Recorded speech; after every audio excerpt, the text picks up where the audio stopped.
तर आमदार रोहित पवारांनी सुद्धा महाराष्ट्रात वाहनांच्या नंबर प्लेटच्या मुद्द्यावरनं सरकारवर हल्लाबोल केला। महाराष्ट्रात नंबर प्लेट लावण्याचा खर्च हा सर्वात कमी आहे ही खोटी माहिती मुख्यमंत्र्यांनी सांगितली असल्याची टीका त्यांनी केली।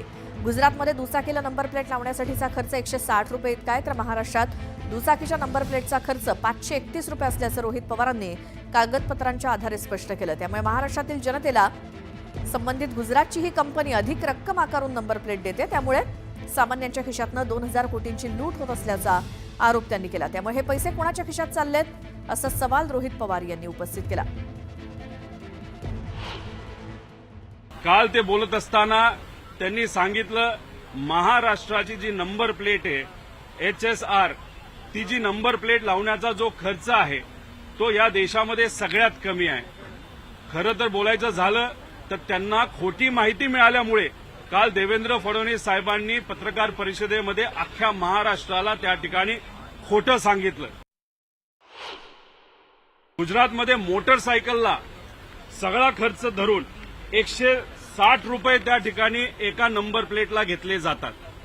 आता 160 रुपये गुजरातला घेतले जातात आणि महाराष्ट्रामध्ये आपण जर बघितलं तोच खर्च हा त्या ठिकाणी 450 रुपये पर नंबर प्लेट आहे। त्यांनी सांगितलं जीएसटी वगैरे धरून 450, जीएसटी 80 रुपये वेगळा, म्हणजे महाराष्ट्रामध्ये 531 रुपये एका मोटरसायकलच्या नंबर प्लेटला घेतल्या जाईल। हे फक्त मोटरसायकल आहे। पुढची बातमी आहे, नागपूर सायबर पोलीस प्रशांत कोरटकरकडनं मोबाईल आणि सिम कार्ड स्वीकारणार नाही अशी माहिती न्यूज 18 लोकमतला खात्रीलायक सूत्रांकडनं मिळाली आहे। नागपूर सायबर पोलिसात गुन्हा दाखल नसल्यामुळे मोबाईल आणि सिम कार्ड घेतलं जाणार नाही असं नागपूर पोलिसांनी म्हटलंय। तसंच मोबाईल आणि सिम कार्ड नागपूर पोलिसांना देणार असं प्रशांत कोरटकरनं म्हटलं होतं, पण याबाबतचा गुन्हा हा कोल्हापूर इथे दाखल असल्यामुळे कोरटकरचा मोबाईल आणि सिम कार्ड कोल्हापूर पोलिसांकडे चौकशीसाठी जाण्याची शक्यता आहे।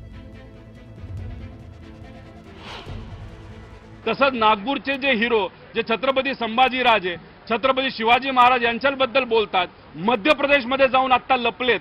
मध्य प्रदेशमध्ये भाजपचं सरकार आहे आणि त्यांना त्यावेळेस एक सावंत साहेबांनाच तिथं जे इतिहासाचे तज्ज्ञ आहेत त्यांना तुम्ही सिक्युरिटी देण्यापेक्षा त्या तुमच्या कार्यकर्त्याला तुम्ही सिक्युरिटी देता। अलीकडच्या काळात छत्रपती शिवाजी महाराज, महामानव डॉक्टर बाबासाहेब आंबेडकर, स्वराज्य रक्षक छत्रपती शंभूराजे यांच्याबद्दल गरळ ओकणारी जी एक प्रवृत्ती निर्माण झालेली आहे, त्या प्रवृत्तीला चाप लावण्याकरता मग तो राहुल सोलापूरकर असो किंवा काल बरळलेला प्रशांत कोरटकर असो, यांच्यावर महाराष्ट्र शासनाने कठोर कायदा करून यांच्यावर देशद्रोहासारखे गुन्हे दाखल करून यांना तात्काळ जेरबंद करावं। काल परवा इंद्रजित सावंतांना धमकी दिल्यानंतर काल कोरटकरनी एक व्हिडिओ ट्विट करताना दिलगिरी व्यक्त न करता, माफी न मागता, एखादा चोर डल्ला टाकल्यानंतर जसं स्वतःला उजागर समजतो तशा प्रकारचं जे वर्तन केलं ते खपून घेतलं जाणार नाही।